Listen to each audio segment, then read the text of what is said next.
28,000 pensjonant gawdew minn reviżjonijiet fil-pensjonijiet tagħhom fejn kollox ħadu b'14 miljun euro f'arretrati.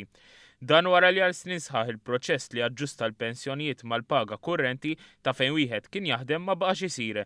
Dan hekk kif meta tinħadem il-pensjoni l-ewwel darba wara li bniedem jilħaq l-età tal-irtirar tkun ibbażata kemm fuq il-bolol kif ukoll fuq is-salarji li l-persuna ikollha fis-snin ta' qabel tirtira.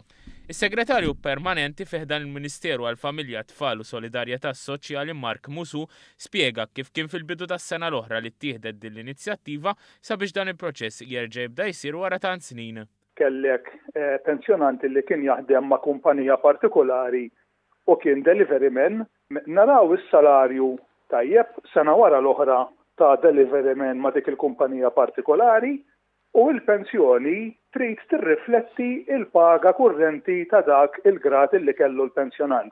Dan il-proċess mhux se jkun wieħed ta' darba iżda ser jibqa' jsir kull sena hekk kif hemm pensjonanti li għad trid tiġi reveduta l-pensjoni tagħhom.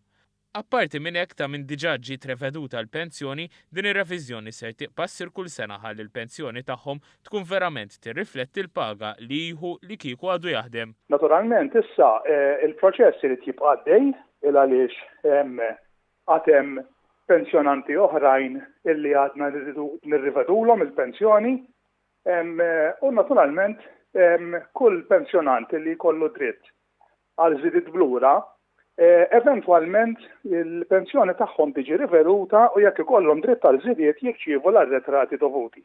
Dan hekk kif huwa bil-liġi li kull pensjonant ikun intitolat il-pensjoni kurrenti tal-grad li kien fiha meta rtira.